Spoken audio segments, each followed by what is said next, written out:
Guys, so hello, welcome. You're all here because this is McNally Jackson Books, and we've got an amazing book launch tonight for one of our favorite authors, Daniel Mendelsohn. This is he. Yes. Yes, I assume you're all here because you know who this gentleman is. Okay, so let me give you a brief introduction. Daniel Mendelsohn's books include the memoir The Odyssey, A Father, a Son, and an Epic, and The Lost, A Search for 6 of the 6 Million, a translation of the poetry of Cavafy, and 3 collections of essays and criticisms, most recently Ecstasy and Terror, From the Greeks to Game of Thrones. A professor of humanities at Bard College, he is also the director of the Robert B. Silver Foundation. Anything else? Any hobbies? No. I think anyone who's here knows the whole racket by now. No zip lining? No. No, okay. No, not yet. Okay, and our guest interlocutor for the evening is originally from Copenhagen, Denmark, but he's lived in Brooklyn for 13 years, so I guess you can claim that as home now. Absolutely. So Morten Hoi Jensen is a writer and critic from Copenhagen, and one of his favorite book, his best books is, I'm sorry, A Difficult Death, the life and work of John Peter Jacobsen. Is that correct? Yeah. So, welcome. Glad you're Thank you. there. So. It's very gratifying to be doing an in-person event again after such an absence. And in fact, it struck me this morning, Daniel, that the last time I saw you in person was here, 2.5 years ago, when you were, I think, doing an event for Ecstasy and Terror. So given the nature of the book that we'll be discussing, it feels somehow appropriate that we've, after a long digression, circled back to where we last saw each other. Daniel's going to read very quickly from the opening page or two of the book. And before he does, if you haven't already read the book or purchased it, I highly recommend that you do. Three Rings is as unique and singular as a key. There is really no book quite like it that I've ever read. And copies will be available for sale afterwards, and Dan will be more than happy to sign copies for you, I'm sure. Absolutely. Thank you, Morten. I'm looking forward to this conversation. I just wanted to, this is a very hard book to describe. And since I review books for a living, I don't envy the people who have to deal with this one. But I just thought to, and it combines a lot of different modes and is a product of a lot of thinking over a long time. And so I just wanted to just read the first, there's a recurrent motif of people who have been exiled and displaced by events larger than themselves, and of course that's something I think everybody's been thinking of very intensely in the past month and a half. And so when I started writing, sort of before I had a clear idea of exactly how this was going to turn out or what exactly it was going to be, I had this sort of image in my mind. I had just finished this book about the Odyssey, and actually just finished last month a new translation of the Odyssey, and Odysseus was very much on my mind, and I was trying to think of a way to describe a kind of Odysseus-like character in vague enough terms that it would also describe these different exiles and refugees that I was writing about. So I'm just going to read a short paragraph and then we'll talk. So every section of the book begins with this or a near variation on it. A stranger arrives in an unknown city after a long voyage. He has been separated from his family for some time. Somewhere there is a wife, perhaps a child. The journey has been a troubled one, and the stranger is tired. He stops before the building that is to be his home, and then begins walking toward it, the final short leg of the improbably meandering way that has led him here. Slowly, he makes his progress through the arch that yawns before him, soon growing indistinguishable from its darkness, like a character in a myth disappearing into the jaws of some fabulous monster or into the barren sea. He moves with difficulty, his shoulders hunched by the weight of the bag he is carrying. Their contents are everything he owns now. He has had to pack quickly. What do they contain? Why has he come? So this book is very broadly about narrative, among other things. And I recall you having said somewhere that when you're writing criticism, you're more interested in telling a story than in doing the kind of scholarly heavy lifting that you presumably did when you were doing your PhD in Greek classics. And this book is, among other things, a very carefully crafted series of stories. And I wanted to kind of ask you very broadly about narrative and why it is so important to you. I hope you don't have Tinder plans. It's funny, I've just been redacting this very long interview I gave to a French magazine about this, so you're going to be hearing a lot of disconnected, but hopefully not recycled phrases from that, but it's sort of hard to, it's a weird thing thinking about what you've been doing for 35 years. So, I mean, people who are familiar with my work know that it looks like it falls into sort of two chunks. There are these books which are sort of memoir-y and recount personal or family narratives of some kind. And then many people also are familiar with the criticism that I write. And I know it looks like two separate things, but to me it's all one thing. And in fact, the fact that two separate things can actually be one thing, I think is probably the epitaph of this book in a certain way. And so what does connect the dots is this interest in narrative. How do stories work, and why are we interested in them, and why are they so seductive, and why are they the vehicle for the way we think about our lives? I mean, that's not a great insight. Many people have made it, you know, this idea that we form ourselves through the stories we tell about ourselves. And it's the core of, among other things, psychoanalysis, obviously. And so, I don't know, I came from a family of storytellers, one of whom I write a lot about in my book, The Lost, about my grandfather, my mother's father, who was a great raconteur. And I think the rhythms of my prose, which have very long periods, as my translators understand all too well, is really the rhythm of my grandfather's voice in my head.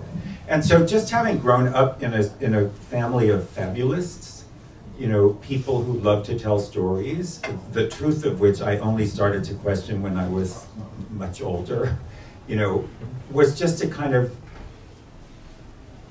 irresistible atmosphere to be breathing, and it got me interested in, as a grown-up who for a living thinks about how people tell stories and whether they succeed in doing so.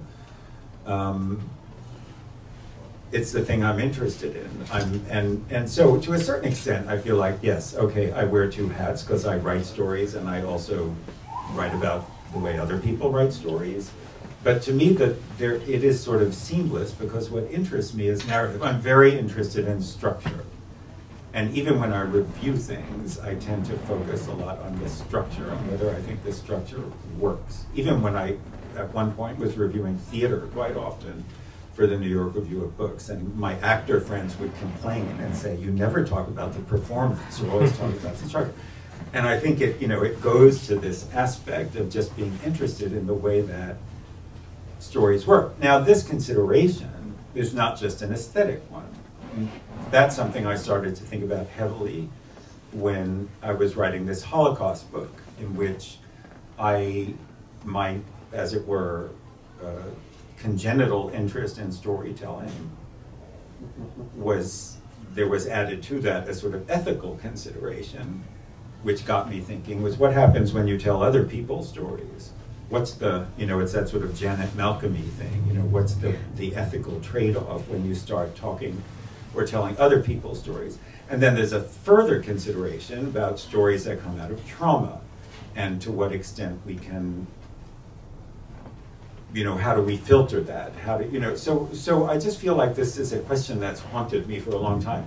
And I finally got to write about it in this book. I mean, it's sort of present in all my books, and my sort of anxiety about being the teller of certain stories, I think, haunts particularly The Lost, but other things as well. It's why I wrote the Odyssey book. The Odyssey is a great story about a guy who tells really good stories, But this was book, I really wanted to sort of just finally pin the butterfly, rather cruel metaphor, and just figure out how it all works.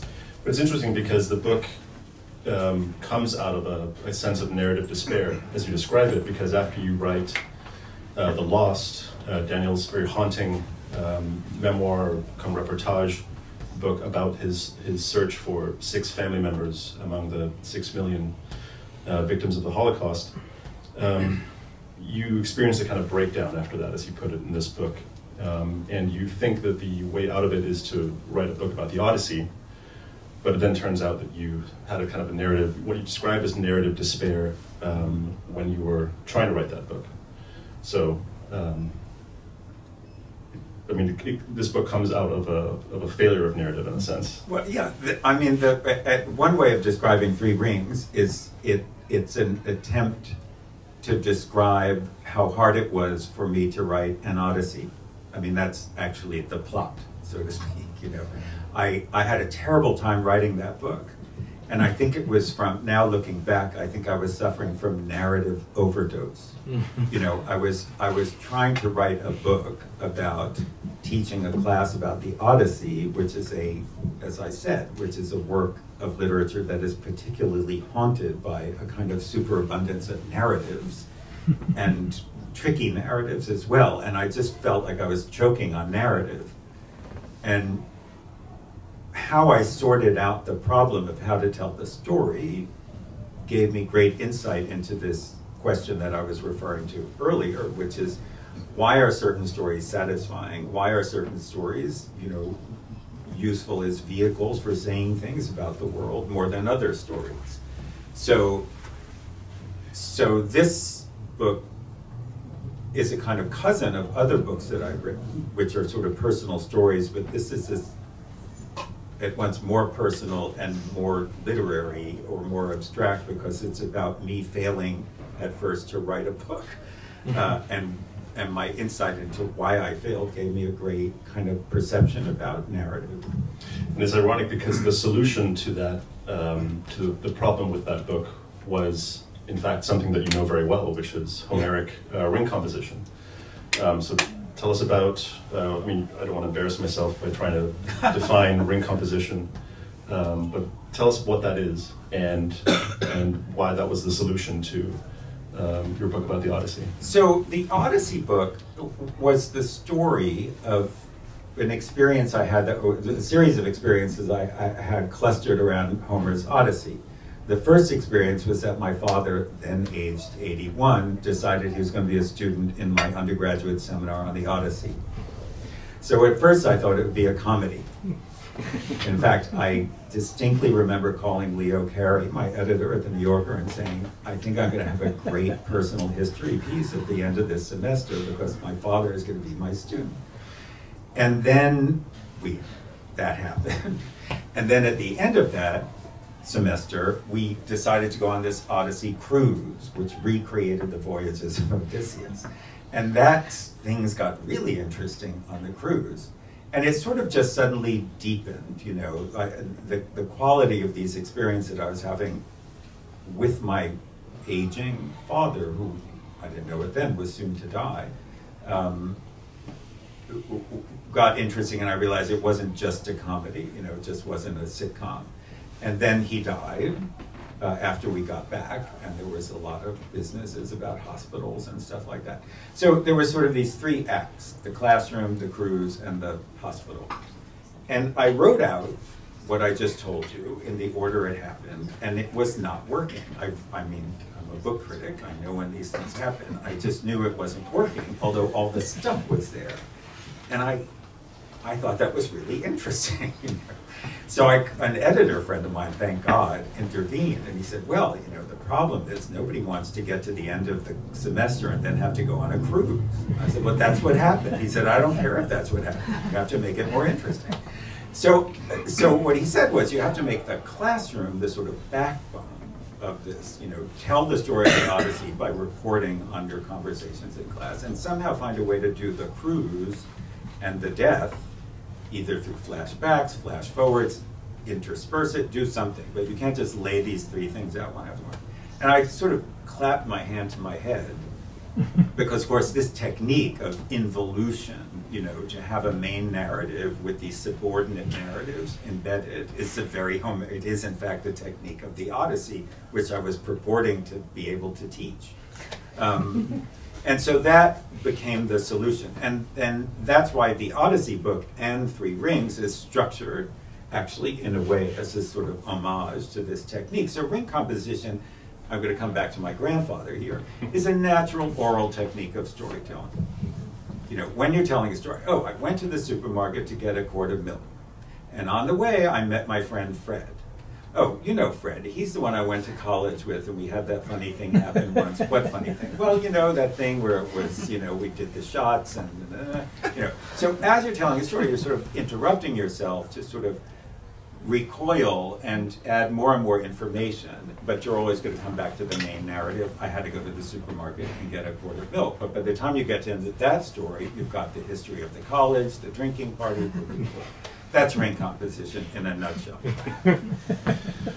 But it's the way we talk. I think it's appealing to me because it is, in fact, ultimately an oral technique, more really than a written technique, I would say. And so as you point out, this book is both about ring composition, but it also enacts ring composition. And there are, I guess you could say, three figures who figure most prominently in the book. And the first one is the great German critic, Erich Auerbach, who wrote the work for which he's most well known today, My Mises, in Istanbul, in exile, in the 40s, during the Second World War. Tell us about Erich Auerbach and his relation to ring composition, because he had very set opinions about it. So Auerbach was an interesting, so I don't know, maybe this just happens as you get older, but everything starts to connect. So here I am writing this book ostensibly about narrative technique, but I end up going back to the Holocaust. Because Auerbach, who wrote this seminal work of literary criticism called My Mises, which is the history of Western literature in 20 chapters. And the idea of this book is, how is reality represented in writing? How does writing make a thing feel real? Which is, it seems obvious, but when you think about it, it's actually not so obvious. Why does certain text feel authentic in ways that other texts don't? So he starts with Homer, the Odyssey, and he ends with Virginia Woolf and Proust. So it covers all of Western literature. Auerbach was a refugee from Hitler. He lost his job at the university. He was very distinguished, actually, a scholar primarily of Dante, and had to run away to Istanbul, of all places, where he saved his life. And it was in Istanbul, while Europe was destroying itself yet again, that he wrote this hymn to the greatness of European civilization. I mean, there's a kind of horrible poignancy about the whole thing. Here he is in Istanbul dreaming of European civilization while Europe was blowing itself to smithereens. And so, when you read my book, you see that so suddenly the Holocaust, this tentacle of the Holocaust, starts to make itself felt, and that was a ring, And then in the second part is devoted to this. So the Odyssey is, again, the sort of text that all these different things are refracted through. So he starts this work with an analysis of ring composition. And it's very interesting because I think actually now in all my books, there's a key scene in which I realize I remembered something wrong. I once had to do a thing like this with the New York Psychoanalytical Book Club, was the most terrifying event I've ever done in my entire life, but they had very interesting insights. And a woman said to me, she said, you know, there's this crucial moment in all of your books where you realize you heard something wrong, where you misunderstood something, and I thought, how much do I owe you?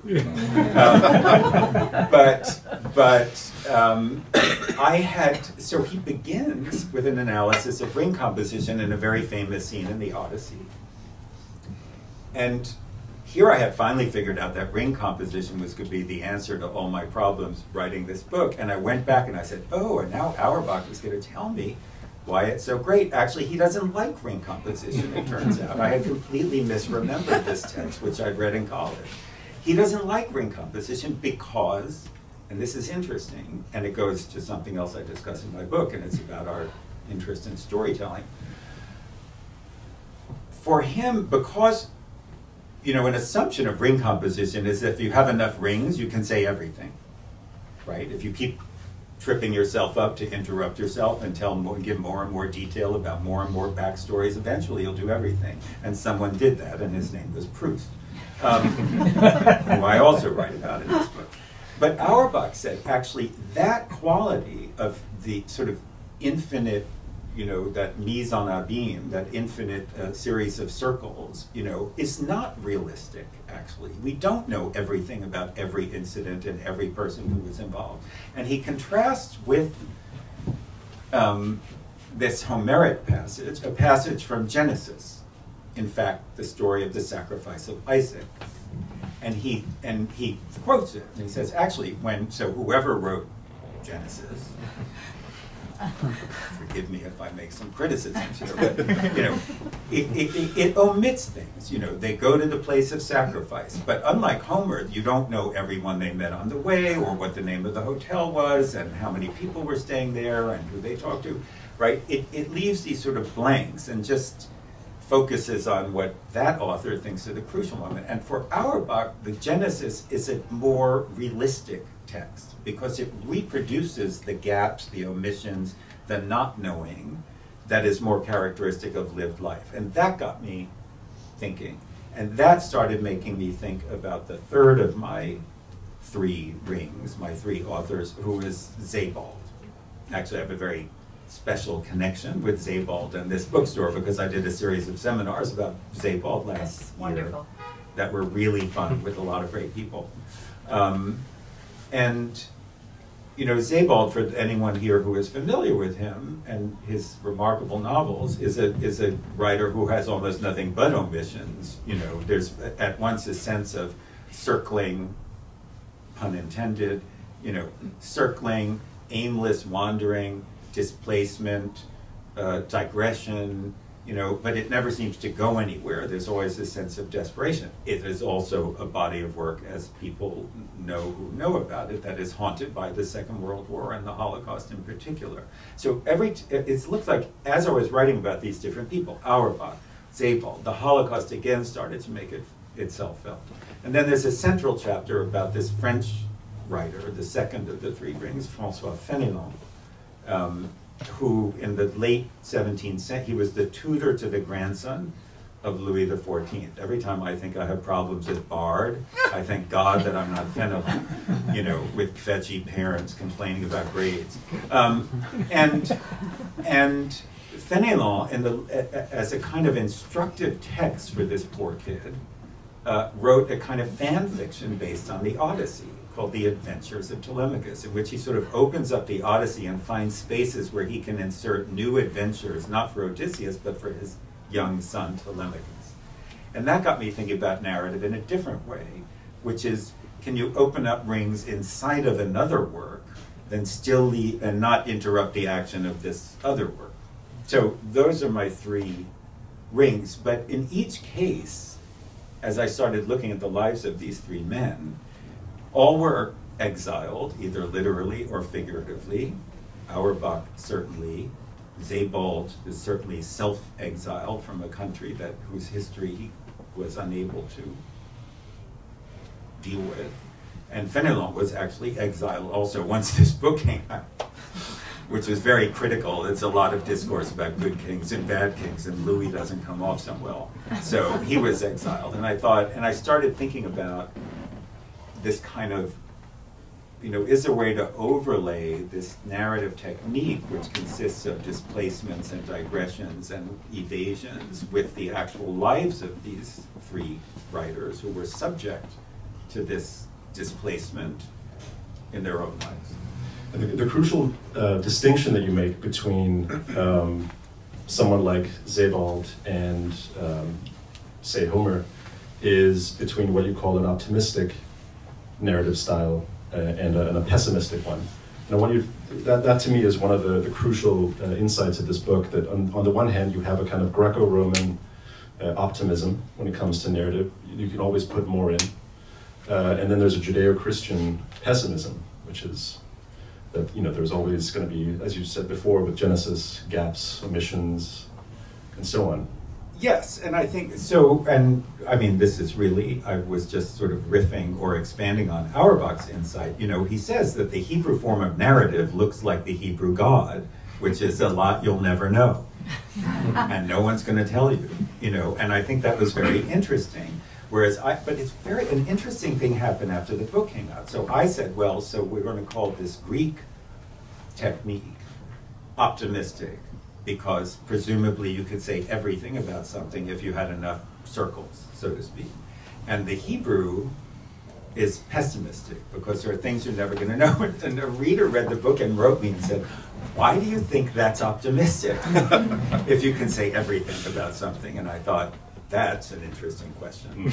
It seems self-evident to me because of the kind of writer I am. I'm not sure Sebald would agree. You describe yourself as an optimist in this book. And I'm glad you brought up the seeing connections everywhere, because, I mean, the connections that you draw in this book are pretty fascinating. And some of them almost seem like coincidences that can't be believed. For instance, at one point, you mentioned Auerbach's idea of gemeinsame Verbindung, so the deep connectedness of all things. And when you're discussing Sebald's novel Austerlitz, you mentioned that Austerlitz is carrying around a book called Herschel's Kingdom by a South African writer called Dan Jacobson. And that Herschel's Kingdom is a book that's very similar to Daniel's The Lost. Not only that, but you went to grad school with Dan Jacobson's nephew. So this kind of connectedness is almost unbelievable. So I play with this a lot, and a lot of the sort of punchlines in as it were in Three Rings are things like that. So I'm ostensibly just writing about Sebald, and Sebald's character is carrying this book. And I remember David Jacobson, my best friend in graduate school, talking about this uncle. Dan Jacobson is an extremely well-known and distinguished South African writer. Of course, when I was in grad school, I had no dream that in 20 years I was going to write The Lost or become interested in the Holocaust, but he was talking about his uncle who was schlepping around Lithuania looking for the family roots, as I was going to be doing later. And I sort of mentioned this, it's a slight coincidence. So here I am writing a book about Sebald. Sebald's character is carrying a book by Dan Jacobson. But there's a lot of stuff in this book. And it raises a question about, we have that phrase like, oh, if you put it in a novel, no one would believe it, right? It's when things are too good to be true, and which is in fact the last phrase of my book, that it raises interesting questions about the way we tell stories, right? I could have left the Dan Jacobson detail out of my book. It's not, world historical, but it's about a way of seeing things, and of manipulating narratives, right? So I put it in, and so when you get to that part of my book, you're like, ooh, that's so weird, right? He has a connection to this guy. There are bigger ones than that, as you know, but don't say what they are. But I mean, for example, the Fenelon chapter is also ultimately turns into a chapter about Proust, the ultimate, as it were, optimist, right? If you keep making more and more circles, you can say everything about everything. And at the very end of that, I managed to draw Proust and Fenelon together, because as it turns out, which I only found out by accident actually, but I literally randomly opened to a page in Proust's collected letters where he's writing to someone that he has this crush on this young man, but now he's going off to Constantinople, and he's never going to see him again. And who is the young man but a descendant of Fenelon, right? So, Don't put that on a novel. What? Yeah. Don't put that on a novel. Right. So why is this interesting? Because I'm making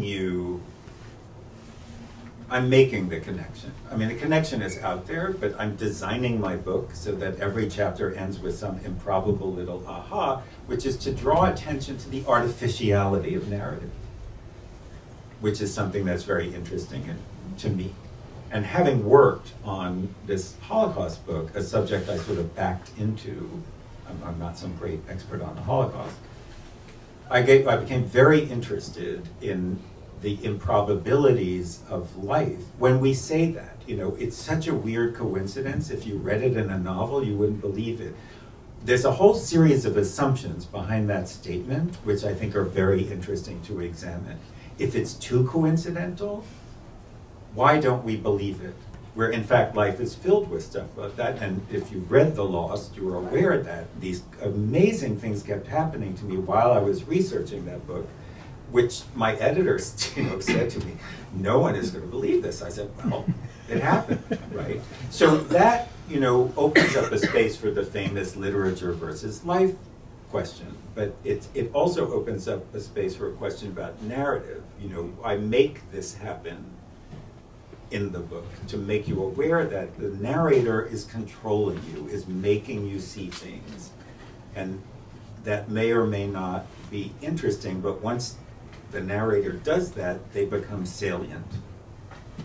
It also opens up questions about fate and chance that also echo throughout this book, and there are so many different leitmotifs that you use so artfully. And one of them that I wanted to ask you about, because it was fascinating to me, is the expression "the writing on the wall," which you can explain the origin of it, but I didn't know what the origin of that expression was. Well, so this, again, this whole idea of writing. So when I was growing up, and we would talk about my mother's uncle and his family who were caught in the maw of the Holocaust, and people used to say, well, why couldn't he see the writing on the wall? In other words, that he should have known that he was Polish, he should have known that Hitler was going to invade Poland and left and gone to New York or something, I guess. It's a kind of Monday morning quarterbacking. And actually I'm sure there are people who are aware that the writing on the wall is a biblical story about the feast of Belshazzar, right? And that the evil Babylonians are feasting, and this strange writing appears on the wall, and nobody can read it except Daniel. And it's and it says your days are numbered, blah blah blah. But what was interesting to me is that there's something a central tenet of Auerbach's interest in opaque or pessimistic narrative is that a good text, i.e. the Hebrew text and not the Odyssey, forces you to interpret. It's the very opacities, the gaps, the confusions, the inconsistencies that is the parent of literary criticism, right? If all texts were clear, we would be out of a job. And so I was very taken with this, this story, which people would throw off that term. Oh, why didn't they see the writing on the wall? Why didn't they see the writing on the wall? But it's ultimately about interpretation, and missing, not reading the text well, or not being able to read the worst thing of all, which is not being able to read the text. Being a bad critic. Being a bad critic, or a critic of a book in another language. You end, as you mentioned before, with Sebald. And it's an interesting way for the book to kind of, it doesn't end with Sebald necessarily, but he is the last of the three main figures that you write about. And as you explained before, you rightly describe him as belonging to the more pessimistic narrative style of school. But you yourself, as I mentioned before, you just said you come out as an optimist in that sense in the book. And Sebald is also the last, if we were to look at it chronologically, the last writer that you, or the most recent writer you deal with. And that, in my mind, raised questions about, well, where do we go from here? It seems the optimism is somewhat more ancient, belonging to early literature, and that it has become more pessimistic in some sense. I don't know though. I you know, as I get older, I get more optimistic, if you can believe that. In the sense that, you know, Mary Beard gave a great lecture at the New York Public Library. It was actually the Robert Silvers lecture, the annual lecture that someone endowed in Bob's name. And the lecture was the history of people thinking that the classics were endangered, which turns out to go back to ancient Rome, when everybody was already saying, nobody's reading the classics anymore. What's going to happen to literature? So I always think about that when this sort of end of literature stuff comes up. You know, precisely for the reasons that I mentioned in our first round of back and forthing. We are a narrative species. It's what we do. I have no fears that literature is going to go away. Look, it changes, it adapts. Crazy thing, look, when writing was invented, people thought literature was over.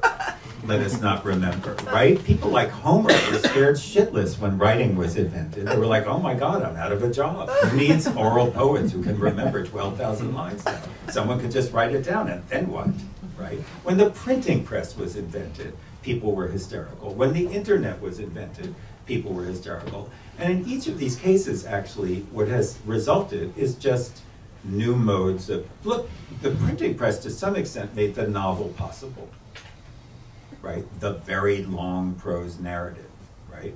So I tend to be more, or at least less frightened than I was maybe 25 years ago, because really the history of literature is the history of literature finding new ways. So there are always these developments, and some people freak out, and some people see opportunities. I'm not that worried. You know, Sebald's pessimism was conditioned by a specific set of historical circumstances. He's a German guy born in 1944 who is overwhelmed with guilt and torment at the legacy of German history. That's specific to him, although he made great universal art out of it.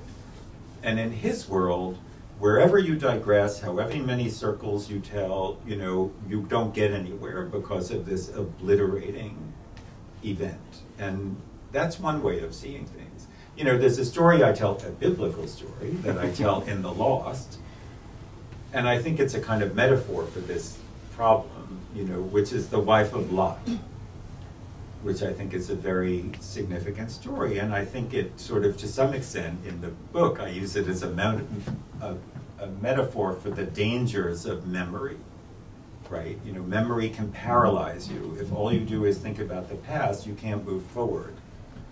And that's worth thinking about. And I think that's what Sebald is interested in, too. You know, it's about a kind of even though his characters move around a lot, you know, they're always going on these long walks and whatever, but they're all sort of paralyzed at the same time. How are we doing on time? Should we? Yeah, I think we can open it up for a few questions. Yeah, That would be great. Yeah. Great. Any questions from the audience? You were talking about your ring cycle of narrative. I kept thinking about free association, psychoanalytic free association, that we wonder, especially during the pandemic years, we've certainly had more solitary time to free associate our lives with any memory that came up in reference. And I wonder how your literary form differs from the psychoanalytic free association. Well, I would say, I mean, you're going to be the expert on part of this, but it seems to me that there's a surface resemblance, right? So a ring composition narrative often looks fortuitous. It looks like a series of ramblings. And, you know, you have to really be in control or else it can become a series of ramblings, right? But it looks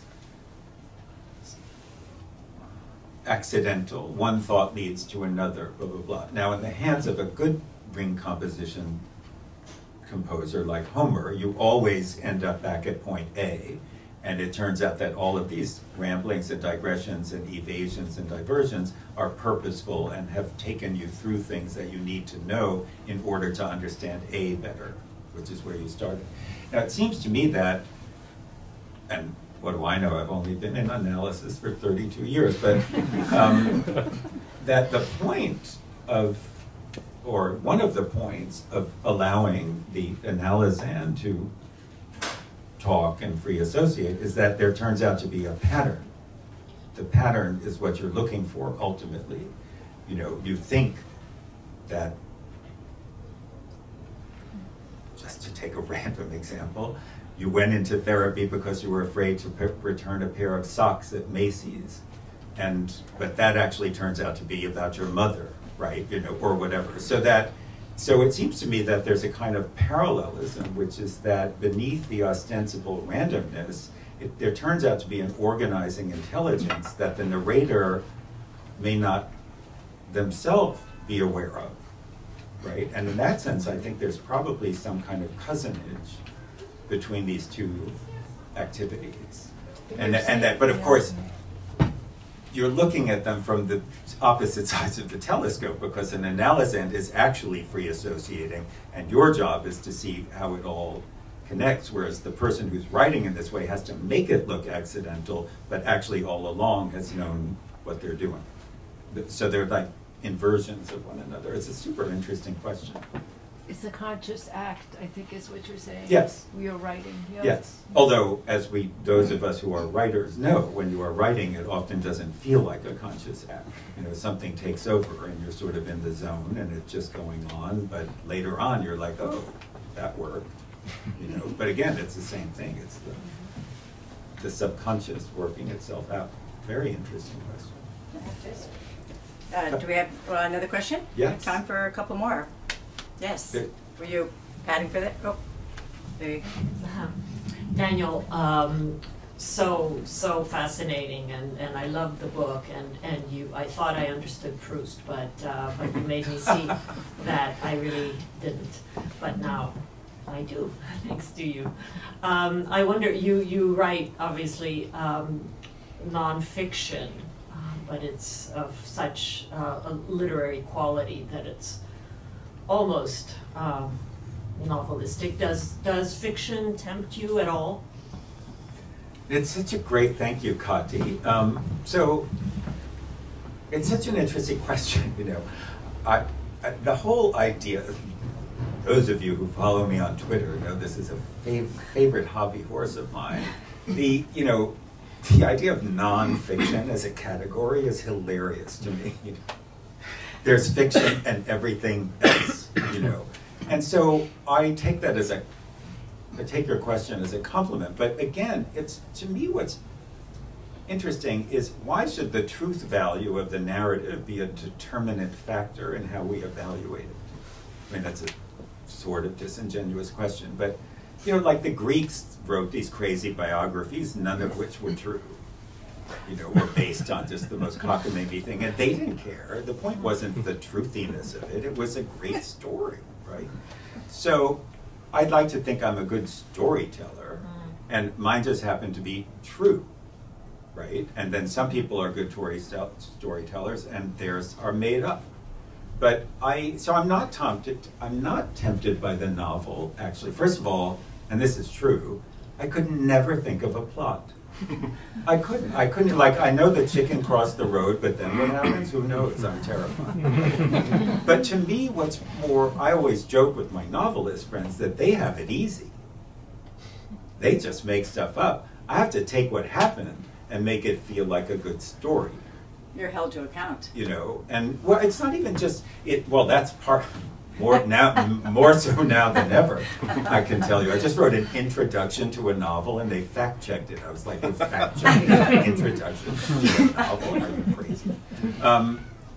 So I think your question, Kati, raises a really interesting further question, is what is that quality of being novelistic? Everyone uses that term, but to me it just means you're telling a story, and this goes back to the coincidence thing and so many other things we talked about tonight.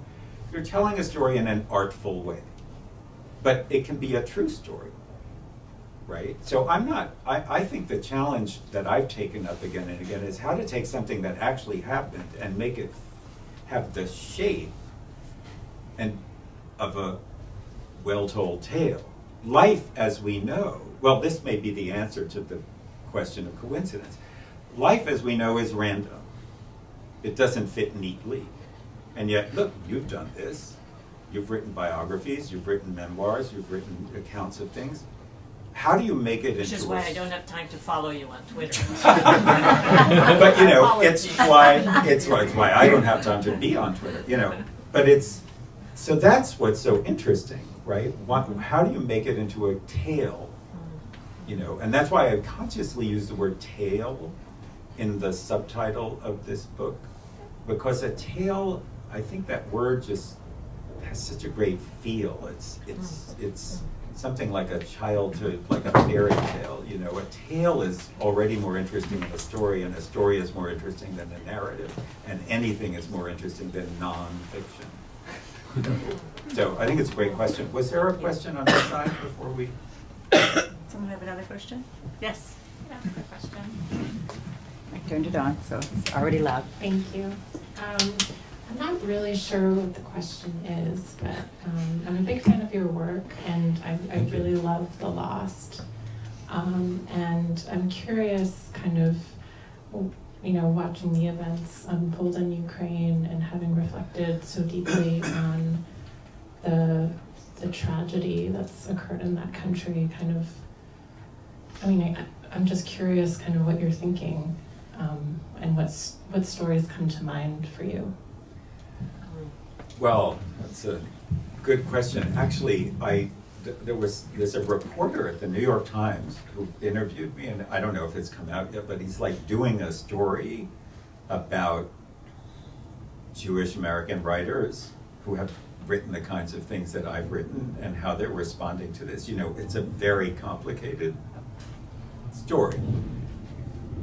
When I was growing up, the thing you knew about Ukrainians was that they were worse than the Nazis. That was the refrain of my childhood. The Germans were bad, the Poles were worse, and the Ukrainians were the worst of all. My mother, who's 91, called me when the war started. She said, "Whoever thought we'd be rooting for the Ukrainians?" So when I traveled there, I was dazzled by how lovely the people were, and you know, what do I know? I mean, the Ukrainians have suffered a lot in their history too, although many of them were terrible persecutors of Jews during the Holocaust. So I don't know if you can draw conclusions, but there are mixed feelings. You know, not mixed for me. That was then, this is now, I'm rooting for them. But to me, it's very poignant because, of course, I have traversed those landscapes many times in the course of my research. I know some of these places, you know, it's anguishing. And of course, so there's that's a kind of low-level response, and it's personal, but, you know, to know the history of the Holocaust and to see a European nation being subjected to this again is an anguishing thought. So I'll just tell you one thing. So Ken Burns has a documentary coming out in September, which is partly featuring my family story, called The Holocaust, The U.S. and the Holocaust, I think is the title. 6 hours, 3 parts, and it's basically about the reaction of this country before, during, and after, how things were assimilated, what people knew, what efforts were made to help people. None. It's not an edifying tale. Even people like me who thought they knew something about this, it's just shocking. the resistance to doing anything. I knew this from my family history. My poor great uncle was literally writing letters to Roosevelt from Poland. Can you imagine, begging to come to America? And I'm only mentioning this because I had just watched a cut of this. He sent me a cut because I'm in it, my mom's in it, we're talking about our family history. And just to then go to what's now happening was an incredible sense of deja vu. The whole sense of all these European countries wringing their hands and saying, oh, it's so terrible, somebody has to do something, blah, blah, blah. It was bizarrely and tragically familiar. Now, I'm not a statesperson. I don't know what the answers are. I don't know what we can do. That's not my department. But just to see these people lined up on trains. I've been in the Lviv train station. Terrible things happened in the Lviv train station, I can tell you, and in lots of train stations. And now to see the Ukrainians desperately trying to get out, it's just this horrible, the worst kind of historical circling back, if I can use one of my own metaphors. It's a very distressing, on top of just the mere human response, it's just particularly anguishing, really terrible. And I have friends there, I have wonderful friends there, and we're worried sick about them, and it's really distressing. But it does feel like a nightmare that you can't wake up from, really. I mean, a lot of this book is about that in previous iterations. Europe doesn't seem to learn the lesson. I wanted to make sure that we thanked the New York Review of Books, because this is really incredible, and Daniel's going to sign some copies for us. Yes, absolutely. And I don't want to cut off the conversation if we have any more questions. 3 readings. Can Yes. I piggyback off Yes, of that question? yes, absolutely. I'm just curious, in the conversation we were having before about, thanks. It's okay. About Sebald's pessimism, I sort of want to piggyback off of, other than train stations, do you see other sort of echoes of that pessimism that, like, I've been sort of surprised by how in vogue Sebald's writing continues to become. Do you see any of the sort of pessimism of our age causing that, or any specific factors? That's a really interesting question. I mean, it does seem, it's very odd, it's now 20 years since he died, now a little more actually. And he is having a kind of vogue, and among younger readers. I remember when in the, I guess it was the late 90s, when I read The Immigrant, and you thought, I've never read anything like that. It was an absolute, so Bob Gottlieb called me, he said, you have to read this book, I've never read anything like it. And so you felt you were in the presence of something totally new. And it's kind of great to think that there's this sort of new generation that's alert to him, although I think it is for historical, he is a historical pessimist. I mean, in Sebald, the only winner is nature. No, I think I'm not a great authority on Sebald, but I do think that the sort of joke of Nib is that people keep screwing it up, and it's only nature that ultimately triumphs. So much of his work, is there are always these, natural disintegrations that sort of parallel these historical traumas, and I think that's appealing.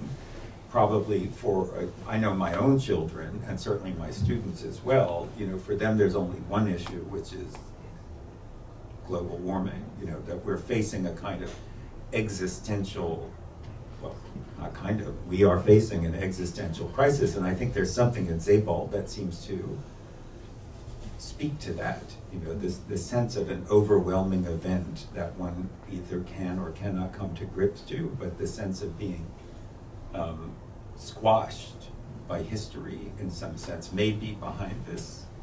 I don't know if I'm answering your question. I'm sort of thinking out loud a little bit, but I am struck. I know that when there was the 20th anniversary, everyone was doing, Lit Hub and the Brooklyn Rail and blah, blah, blah. And there was just the new biography. And there's a biography now where it turns out everyone hates him because he stole their story. I always say, you know what? Go write your own book. Right? If you don't want him stealing your stories, tell your own story. You know what? They didn't. It's like that line in the social media, that great line where he says, if you have invented Facebook, you would have invented Facebook. Anyway, it's an interesting question about the persistence of this, the attractiveness of this kind of narrative, which is, as I put it, the biblical narrative, the dark narrative. I think Quick. Did you have yeah, another maybe question? a super Okay. quick follow-up Sure. kind of question. I don't know if we can trace like a trajectory from the sort of optimism that you describe of Homer and Proust and the pessimism of Sebald, if it's like a a straight line. But do you think there are like opportunities in that pessimism, like in those dark unknowability, for listening, for just like wonder? I feel like I have a great sense of wonder when I read Sebald. When he contemplates nature, and maybe that inability to tell the whole story allows to listen. Yes, no, I think so. It's a really great question about what can you get out of the dark narrative? Does it have dark beauties or dark possibility?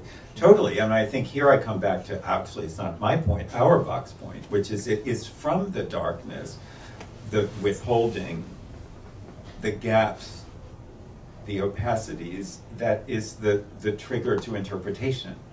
So those are the kinds of texts that make you want to write about them, because you have to figure out the puzzle. If there's no puzzle, there's nothing to figure out. And his point was that that is the kind of writing that generates more writing. And so there's ultimately, so to speak, a happy ending, in the sense that it creates more art, right? It creates more literature. So I think absolutely, and I think that's the right way to look at it. And you question whether those are even opposed, or not, if they're not part of the same. Yes, at the end, I used Auerbach himself in this example, and maybe these two, the pessimistic and the optimistic, are actually not as far apart as they may seem. Because if the pessimistic generates more storytelling, then we're just creating more rings. So that may be a nice way to end. Yes. Well, thank you so much. Thank you.